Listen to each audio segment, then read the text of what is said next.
Andaikan aku pahami bahasa semua adalah bahasa cinta, kunci setiap hari. Ajarilah kami bahasa cintamu agar kami dekat padamu ya Tuhanku. Ajarilah kami bahasa cintamu agar kami dekat padamu. Andaikan aku pahami bahasa semua adalah bahasa cinta, kunci setiap hari.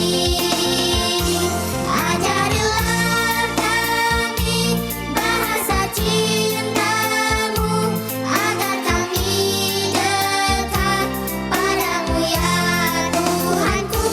Ajarilah kami bahasa cintamu agar kami dekat padamu, agar kami dekat padamu.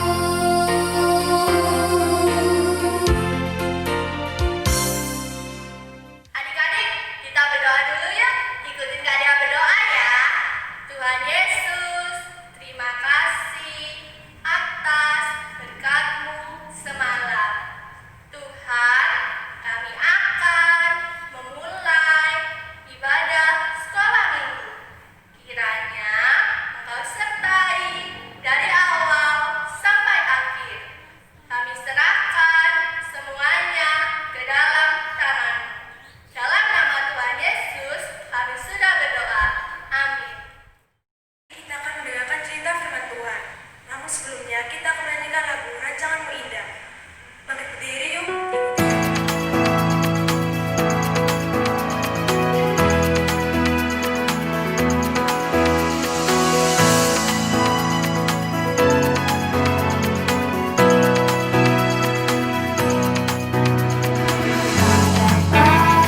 Ku selami karyamu,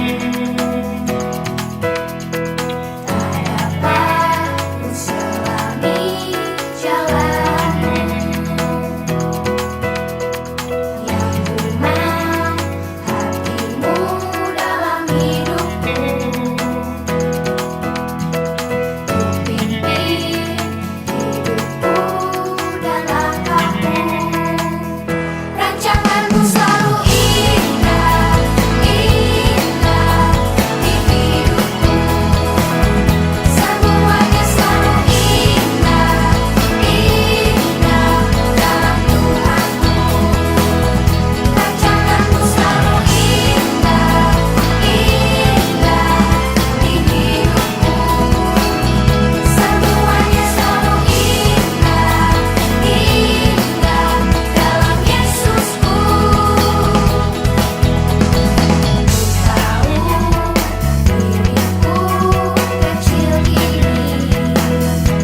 dengerin cerita firman Tuhan? Kalau sudah siap, silakan duduk yang manis. Sebelum mendengar cerita firman Tuhan, kita mau berdoa dulu. Lipat tangannya, tutup matanya, ikutin Kak Citra berdoa. Tuhan Yesus, terima kasih untuk pagi hari ini, karena Engkau telah memberikan kami kesempatan untuk beribadah. Tuhan, sebentar lagi kami akan mendengarkan cerita firman Tuhan. Tolong kami ya Tuhan, jadikan kami menjadi anak yang taat dan dengar-dengaran akan firman Tuhan. Kami serahkan waktu ini ke dalam tangan Tuhan. Dalam nama Tuhan Yesus, kami sudah berdoa dan mengucap syukur. Amin. Nah, adik-adik, sebelum kita mendengarkan cerita firman Tuhan, kita mau membaca sebagian dari ayat firman Tuhan dulu ya. Sekarang silakan adik-adik mengambil Alkitabnya. Kalau sudah diambil, adik-adik boleh membuka nats firman Tuhan dari Kisah Para Rasul 16 ayat 13 sampai ayat yang ke-40. Kisah Para Rasul pasal 16 ayat 13 sampai ayat yang ke-40. Banyak ya? Ya, Kak Citra hanya akan membacakan 2 ayat saja. Nanti selebihnya silakan adik lanjutkan membaca di rumah masing-masing ya adik-adik. Oke? Nah, Kak Citra akan membacakan. Silakan adik-adik mengikuti ya, mendengarkan ayat 19 sampai ayat yang ke-20. Ketika tuan-tuan perempuan itu melihat bahwa harapan mereka akan mendapat penghasilan lenyap, mereka menangkap Paulus dan Silas, lalu menyeret mereka ke pasar untuk menghadap penguasa. Setelah mereka membawa keduanya menghadap pembesar-pembesar kota itu, berkatalah mereka, katanya, orang-orang ini mengacau kota ini karena mereka orang Yahudi. Amin, firman Tuhan.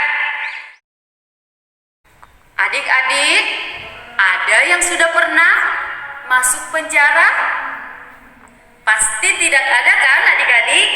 Dan semoga tidak akan pernah ada di antara adik-adik yang masuk penjara ya adik-adik. Adik-adik, apa sih penjara itu? Penjara itu adalah tempat orang-orang yang ditangkap polisi. Dan biasanya orang-orang yang ditangkap polisi adalah orang-orang yang melakukan kesalahan ataupun orang-orang yang melakukan sebuah kejahatan. Misalnya mencuri, membunuh, menipu, korupsi, dan lain-lain kejahatan ya adik-adik. Jadi orang-orang yang masuk ke dalam penjara itu biasanya adalah orang-orang yang berbuat kejahatan ya adik-adik. Nah, di dalam cerita firman Tuhan ada cerita yang berbeda, yaitu 2 sahabat, Paulus dan Silas. Mereka ditangkap dan dimasukkan ke dalam penjara bukan karena mereka melakukan kejahatan adik-adik, tetapi karena sedang melayani, karena sedang pelayanan di sana. Jadi adik-adik, suatu ketika Rasul Paulus bersama dengan sahabatnya yaitu Silas pergi pelayanan ke kota Filipi. Nah, di kota Filipi Rasul Paulus dan juga Silas ditangkap adik-adik. Mereka ditangkap, mereka dipukul, mereka disiksa. Kemudian setelah itu mereka dimasukkan ke dalam penjara.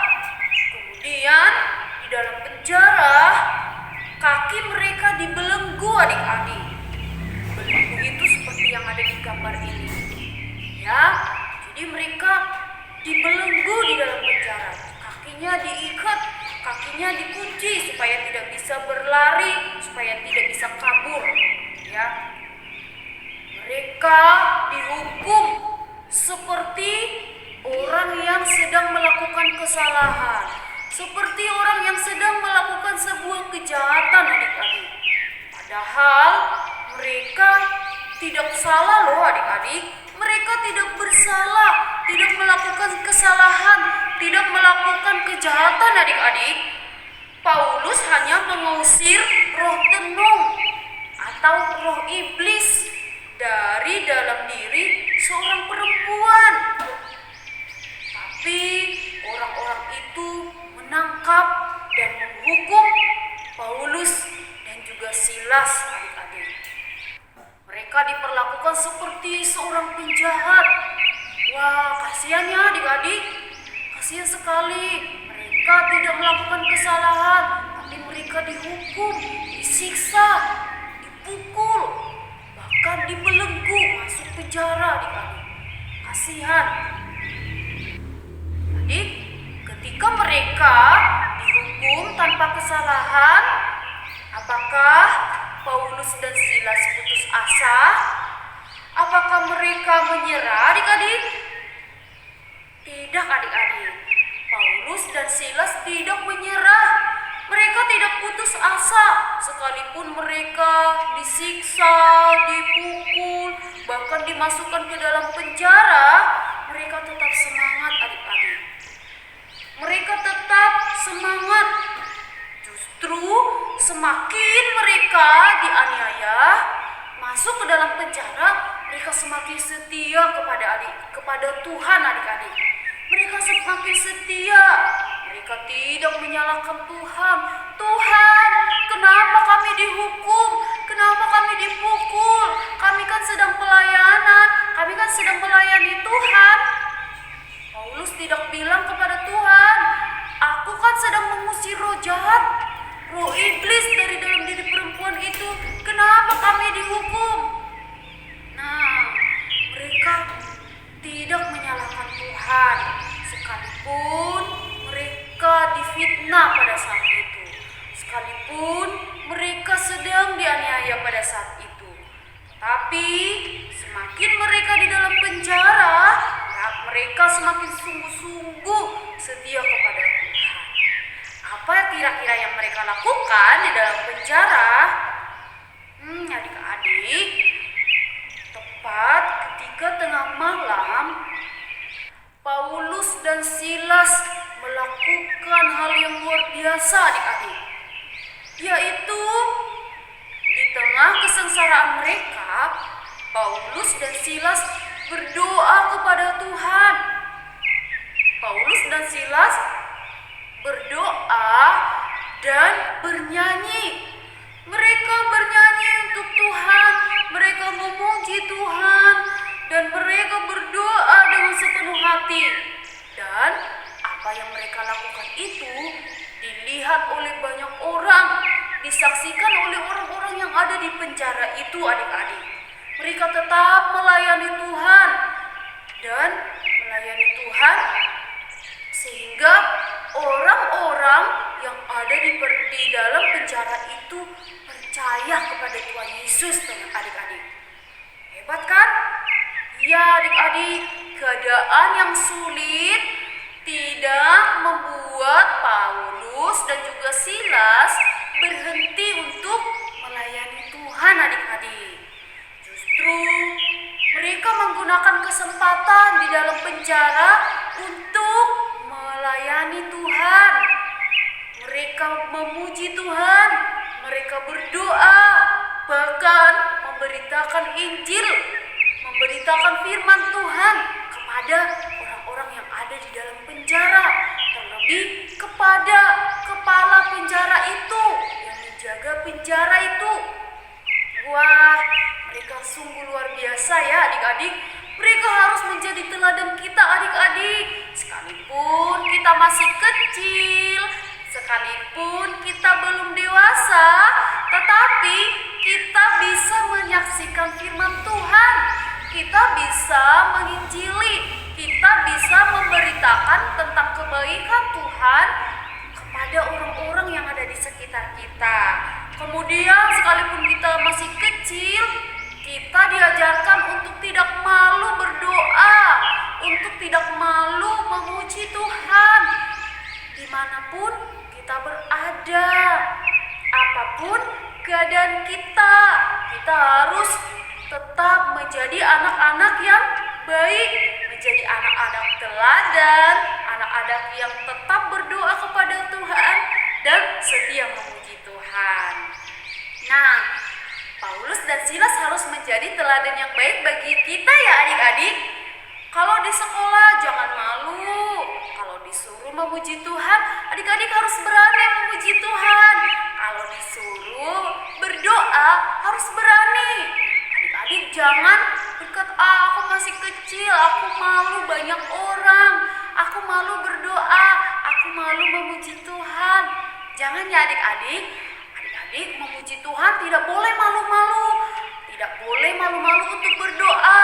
Justru kita harus menjadi saksi, kita harus menjadi teladan bahwa kita bisa memuji Tuhan dan juga berdoa sekalipun kita masih kecil. Ya adik-adik. Nah adik-adik, ketika Paulus dan Silas berdoa memuji Tuhan, terjadi gempa bumi yang dahsyat di dalam penjara itu adik-adik. Wah, terjadi gempa. Dan gempa itu tidak mendatangkan celaka adik-adik. Hebat kan? Biasanya kan gempa bumi mencelakakan, ya kan? Membuat orang ada yang meninggal. Tetapi gempa bumi yang terjadi pada saat itu adalah suatu gempa bumi yang mendatangkan mujizat adik-adik. Ya, ketika gempa itu datang, apa yang terjadi adik-adik? Semua pintu-pintu penjara itu terbuka adik-adik. Terbuka otomatis, tidak ada yang membuka, terbuka sendiri. Dan yang paling hebat adalah belenggu yang diikatkan di kaki Paulus dan Silas tadi terbuka adik-adik.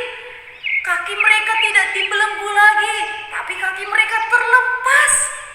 Wow, sungguh mujizat yang luar biasa. Tuhan Yesus mendatangkan mujizat melalui gempa bumi yang hebat. Pintu-pintu penjara terbuka dan juga belenggu-belenggu yang ada di dalam diri Paulus dan juga Silas terlepas seketika. Luar biasa pertolongan Tuhan ya adik-adik. Mereka heran. Apakah Paulus, Silas, dan juga orang-orang yang ada di dalam penjara melarikan diri? Tidak adik-adik. Mereka tidak melakukan kesalahan. Sekalipun pintu-pintu penjara sudah terbuka dan belenggu itu sudah terlepas, Paulus, Silas, dan orang-orang yang ada di dalam penjara tidak melarikan diri adik-adik. Mereka berdiam di sana. Dan pada saat itu Rasul Paulus menginjili mereka. Ketika ada yang berkata, bagaimana caranya supaya aku selamat? Rasul Paulus berkata kepada mereka dan terlebih kepada kepala penjara, percayalah kepada Tuhan Yesus Kristus, maka kamu akan selamat. Kamu dan seisi rumahmu akan selamat. Percayalah kepada Tuhan Yesus Kristus. Wah, Rasul Paulus dan Silas sungguh hebat ya. Mereka benar-benar menjadi teladan bagi kita adik-adik ya. Kesusahan, kita yang masih kecil, tidak menjadi penghalang untuk kita berani menyampaikan firman Tuhan adik-adik. Ya, kita harus berani memberitakan firman Tuhan kepada siapapun, dimanapun kita berada. Nah adik-adik, melalui mujizat Maka para penguasa penjara itu membebaskan, mengeluarkan Paulus dan juga Silas dari penjara, adik-adik. Tidak cukup hanya di situ, adik-adik. Mereka, para penguasa penjara itu meminta maaf kepada Paulus dan juga Silas, adik-adik. Mereka meminta maaf, mereka sudah melakukan kesalahan kepada Paulus dan juga Silas. Nah, adik-adik, Tuhan selalu punya cara untuk menolong anak-anak yang setia kepada Tuhan, anak-anak yang hidup jujur, anak-anak yang hidup benar di mata Tuhan. Ya, jangan takut adik-adik. Sekalipun adik-adik masih kecil, adik-adik harus berani berdoa, berani memuji Tuhan, bahkan berani menyatakan firman Tuhan kepada orang-orang yang ada di sekitar kita, terlebih kepada orang-orang yang belum percaya kepada Tuhan Yesus. Ya, kita harus berani menyampaikan Injil kepada mereka, adik-adik. Kita harus memiliki teladan seperti Rasul Paulus dan juga Silas, yaitu mereka berani hidup jujur, berani menyatakan kebenaran, berani juga untuk setia kepada Tuhan Yesus, berani memuji Tuhan, berani berdoa kepada Tuhan, sekalipun pada saat itu mereka sedang mengalami masalah ataupun kesusahan. Mereka sedang berada di dalam penjara. Ya, sekalipun adik-adik masih kecil, masih SD, masih SMP, ya jangan pernah takut untuk memuji Tuhan, berdoa kepada Tuhan dan menyatakan kebenaran. Ya, adik-adik? Ya, jadi kita harus belajar dari dua sahabat tadi, yaitu Paulus dan Silas. Berani hidup jujur, berani hidup benar, berani berdoa, setia kepada Tuhan, memuji Tuhan sekalipun sedang dalam keadaan yang tidak baik. Amin, firman Tuhan. Mari kita berdoa. Tuhan Yesus, terima kasih untuk firman Tuhan.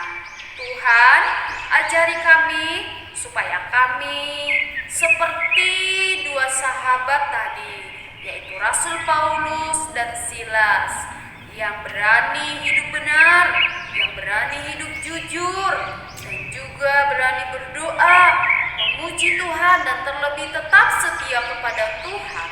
Sekalipun kami masih kecil, kami masih anak-anak, tetapi ajari kami Tuhan supaya kami mampu menjadi anak-anak yang berani mengabarkan kebenaran firman Tuhan kepada siapapun orang-orang yang ada di sekitar kami.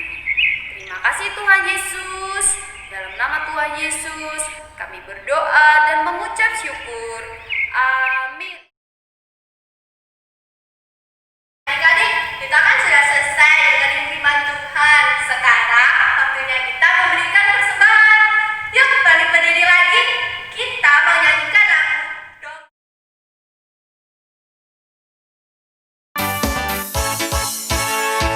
Dong dong dong dong dong dong dong dong.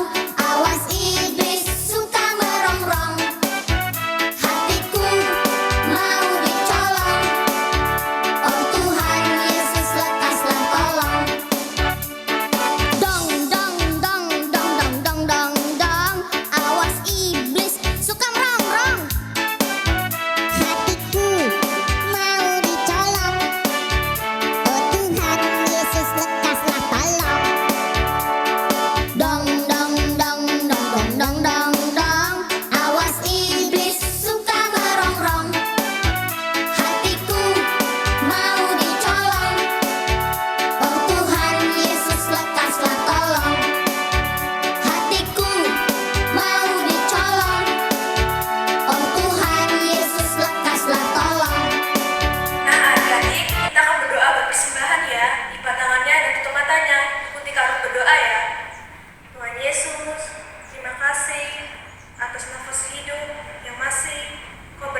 Adik-adik, sayang banget nih ibadah sekolah minggu kita sudah selesai.